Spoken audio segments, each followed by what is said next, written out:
Yo! Welcome to the Ebbenflow podcast, episode 3. A little bit lighter than the last episode. I honestly just wanted to come out swinging for the fences, to show, this is who I am. That's why the first full-length episode was about Christianity, because it's important. It's important to talk about. Not enough people talk about religion, but we're switching gears this episode. We're going to talk about solo traveling. So solo traveling has been a very personal and intimate part of my life. This camera's a little high. There we go. It's been a very, very near and dear to my experience as reality, I guess. So I guess we'll start with like me being 22.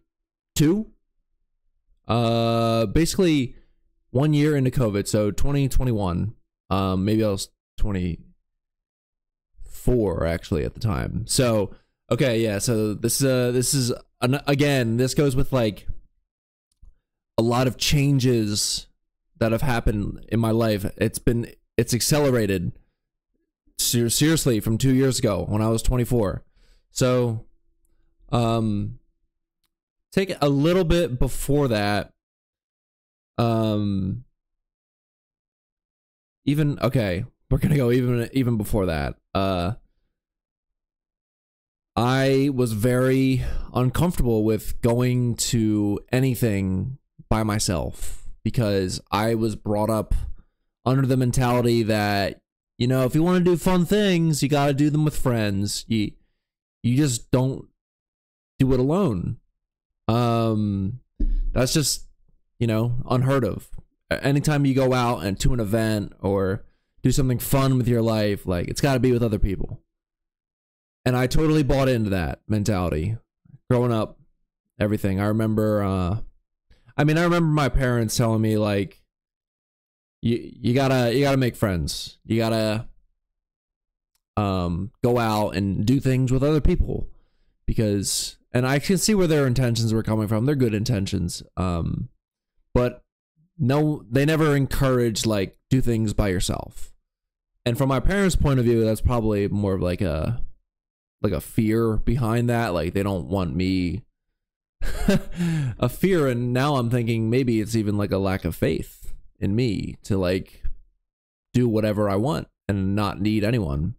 And it also might be because if I do things by myself, that might invalidate their perception of the right way to do things. So yeah, I was getting into like raves around 17 or so. That was the first time I ever went to a rave, and I loved it. I was like, this is totally for me, this scene. And I went with friends, obviously, to my first rave, and anytime after that, like, I was looking for friends to go to raves with. And I had a group. They didn't go to my college. They went to another college because this group was from a friend from grade school. And yeah, that was like my rave crew. I went to like EDC New York with them, and it was all great because I was like, yeah, like I got a group to go to like festivals and shows with, because I really love shows and just electronic music, listening to it in general. So that's my thing. And no one at the time really at the school that I went to was that into that stuff, was that into raving. So, time goes on and I do find friends that also like to go clubbing in the school that I went to. And which is, I don't know why I'm like leaving certain details out. Like I went to the University of Scranton, Pennsylvania. And yeah, there were people there that were into what I was into, electronic music. And I went to some shows with people that also went to Scranton as well. And I guess like towards the end of my time in college, and maybe like a year after that, I just stopped going to shows with the people from the other school.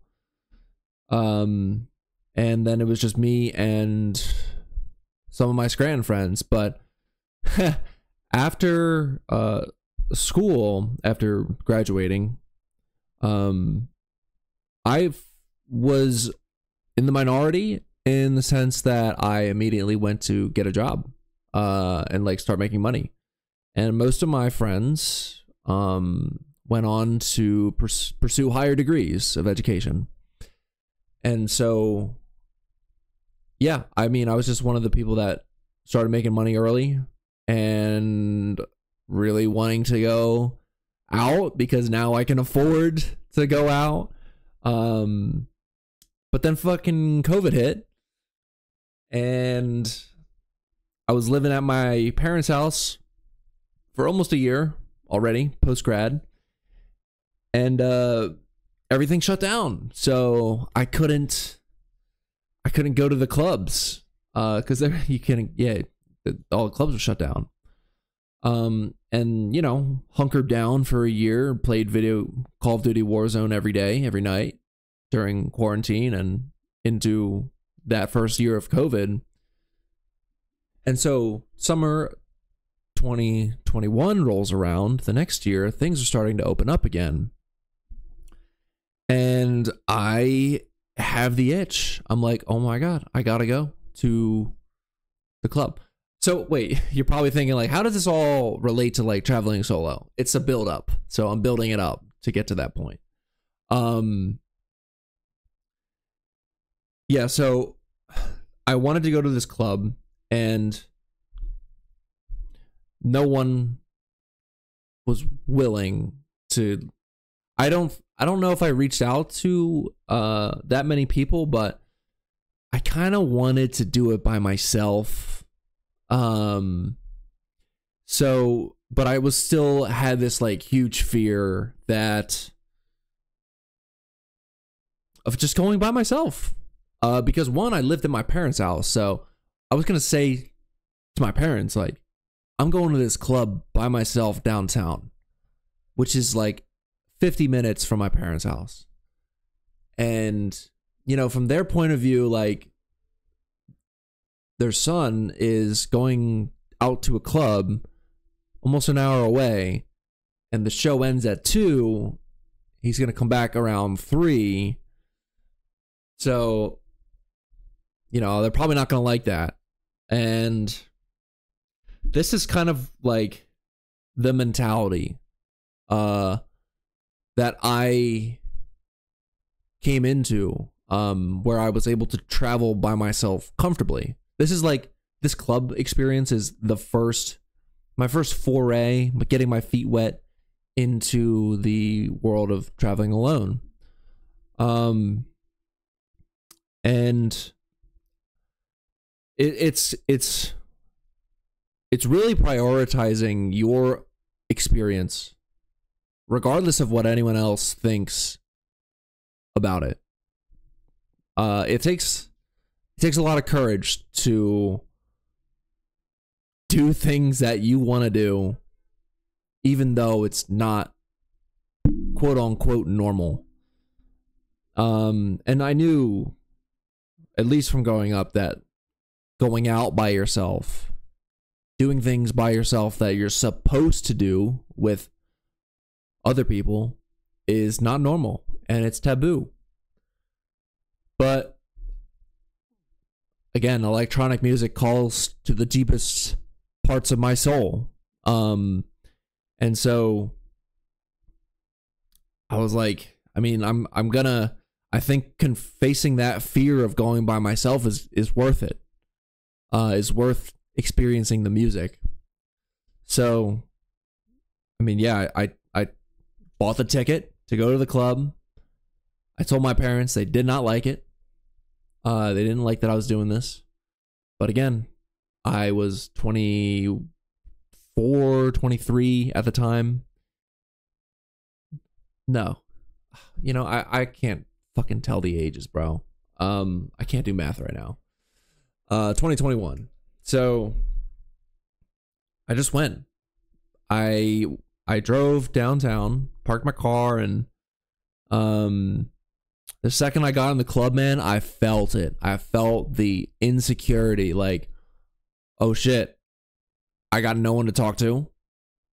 So I'm kind of early at the club, and there's basically no one on the dance floor, and there's some people around the bar area, but I'm not doing anything. I don't know what to do with my hands. So I went to the bar and I got a drink because I was thinking, okay, well, if I have a drink, at least I have a drink. Like, it's something other than just standing around looking like a weirdo.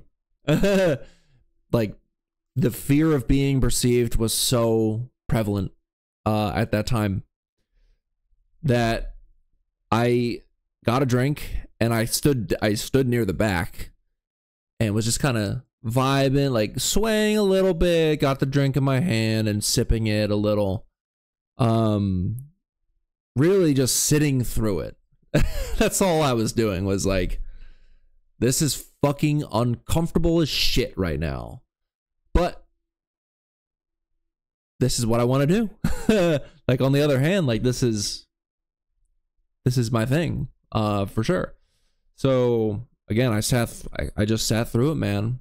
And eventually, yeah, I got to the headliner. I sat through all the discomfort. I did meet a couple people there. They were really nice.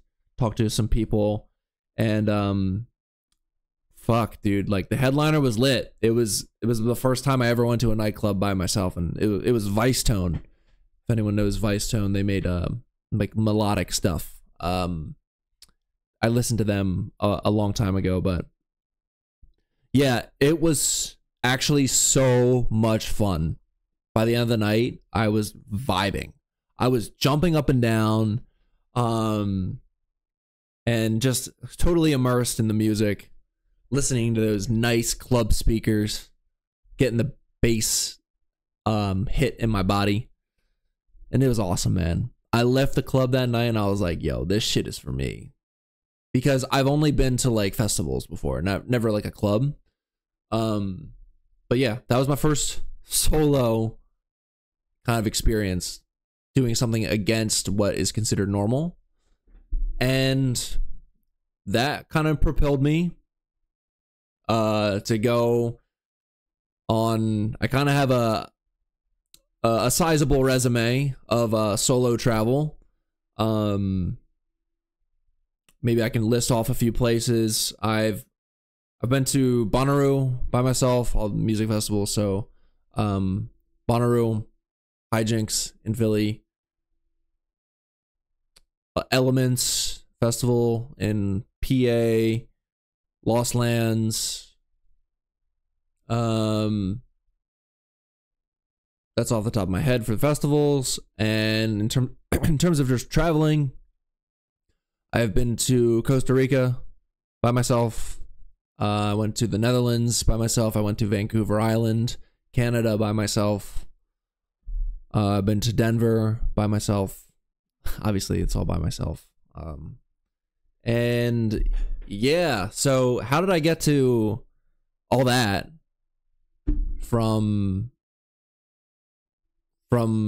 being so brought up in the mentality that you can't go to things like this by yourself?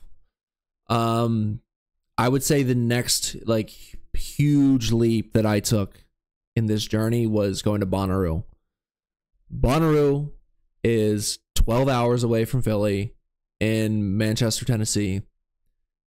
And when the lineup dropped for 2022, I like shit myself. Like it was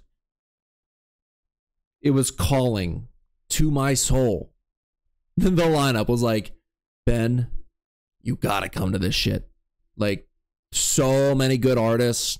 All the artists I love were gonna be there. And I had heard from friends that Bonnaroo is like the most amazing place ever. Like, it's just so, at the time, like, people were telling me it was so positive, such a positive, radiate positivity. I have a different view on positivity nowadays, but let's just stick with the allure of a positive community. So that was very enticing to me. All my friends' recommendations of Bonnaroo, and how they still, like, my one friend was there 10 years ago, but he distinctly remembers a lot of shit that happened at the festival because it was so like memorable. And oh my God, the obstacle of telling my parents that I was going to drive by myself. First of all, I made a whole trip out of it. I went to Nashville for a couple days before going to Bonnaroo because Nashville seems like a dope city. A lot of people talk about it. I wanted to check it out. So to tell my parents that I was going to drive by myself 12 hours to Nashville and then basically spend a couple days there and then spend 4 days at Bonnaroo. I mean, they were so against it. But again, I am my own person. It's just that, again, this story of Ben is so attached to my parents that when I think about, like, my parents, I'm thinking about me. Like, this idea of me, and this idea of Ben is just in this box, you know? It's what I've grown up with. It's all the mentality that goes with that idea. And so me taking this trip to Bonnaroo is literally breaking that story. It's like, you're not this. You're way more than what you think you are. So, I mean, honestly, like, the day I left from my parents' house, my mom wouldn't even talk to me. She ignored me the whole morning that I was getting ready and didn't say goodbye because, it's honestly on her to suffer like that by herself, because it's she doesn't have any control over me, as much as she, clings to that idea that I am her son. And so, yeah, that was tough. Honestly, that was pretty tough to leave that morning. But dude, once I got in the car and started driving down, I was being silly as shit. I was like, holy shit, it's just me. I'm free. I'm going on this big ass trip just by myself. I get to do what the fuck I want. Like, it was fucking lit to go on that drive. Like, I was blasting music. I was listening to podcasts. I was sitting in silence, just enjoying my own company. And that is another part of the mentality that I think, if you are looking to travel solo in your life,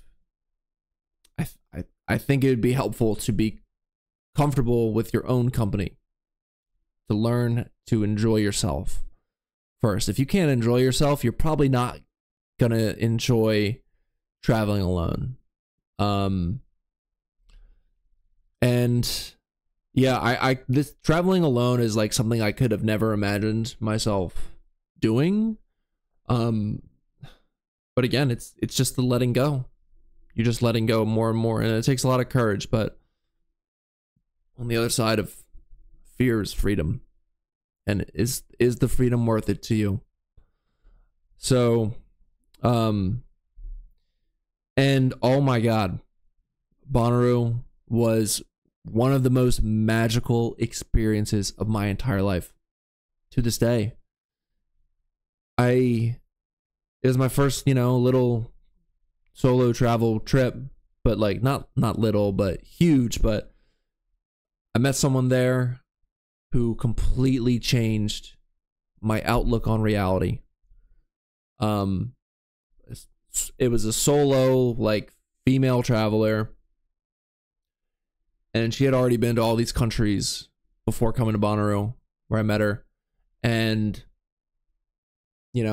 that just changed everything for me. I was like, no way. I didn't know that you could travel like this by yourself, and it opened up my whole world. And ever since I got back from Bonnaroo, I had these trips booked just for me. I went to Vancouver Island for a dualistic unity retreat by myself. Also, insanely magical experience. Some experience I'll never forget, for sure. Check out the Dualistic Unity podcast, by the way. That those guys are incredible, and I love them. And so that was 2022. 2023, I really popped off. I went to Costa Rica. Went to a surf camp to learn how to surf, and that was by myself. So yeah, I went to the camp by myself. Like when I got there, I was living in a tent for a week. I dropped my stuff off in my tent, and there's all these campers there, and I'm like, all right, fuck it, you gotta put yourself out there. This is what you gotta do. And I just went up to this dude in a hammock chilling. I was like, hey, I'm Ben.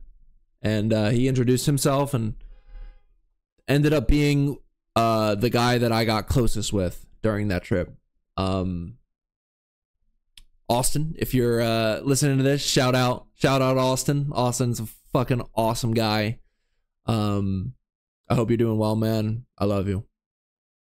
And I mean, yeah, Costa Rica was so beautiful. Oh my goodness. Central and South America call my soul, for sure. They're like, those are places that I would love to live in someday, and I hope I do.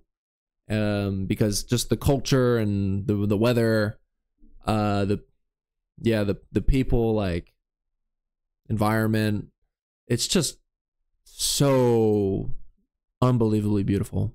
I encourage anyone who's interested to check out Central South America. Good starting place, Costa Rica, for sure. And yeah, so came back from Costa Rica, and then 2 months later I went to Denver to see John Summit at Red Rocks Amphitheater, because that's kind of been a bucket place item for me. Red Rocks, insane venue. John Summit, insane artist. And then, fuck, man, at this point I am just like, I'm just doing things by myself. I have built up so much faith in myself at this point that I know I can do anything. That doesn't mean that the fear will no longer come up of not being able to do anything. I doubt myself every day, but I just don't take it as seriously because I know where the self-doubt is coming from. It's coming from this perception of me. So what else did I do? I went to the Netherlands later that year for another dualistic unity retreat, but I chilled in Amsterdam by myself just to explore that city for a couple days. Amsterdam is amazing. And yeah, I still have plans. I kind of chilled on the traveling this year just to focus on. Well, honestly, last year was pretty expensive. Because also last year, in terms of everywhere I went, I still went to like Electric Forest, Elements, and Lost Lands. I went to Electric Forest with a friend, but Elements and Lost Lands was by myself. So pretty expensive year last year. So I chilled with the finances this year. But I am planning to make a move. I don't know where. My lease here is up in July. Definitely will not be renewing at this place. And yeah, my journey continues. As a solo dude, I guess. So maybe I hope this like episode resonated with you. I mean, I came into this episode with no preparation at all. All I wanted to do was just talk about traveling solo and kind of the mentality that goes with it. I'm sure there's lots of other podcasts out there that'll give you like tips on like what to pack. And, I'm not here to talk about that. I'm here to talk about the mentality that goes with being able to travel by yourself and enjoy your own company. So I'm gonna call it there. Let me know if you want me to talk more about this stuff. I mean, everything that I cover will probably circle around a mentality that I'm embodying.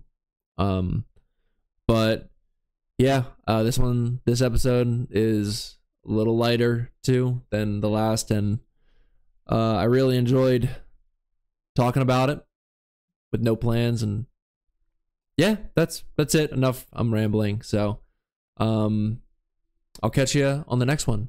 Bye.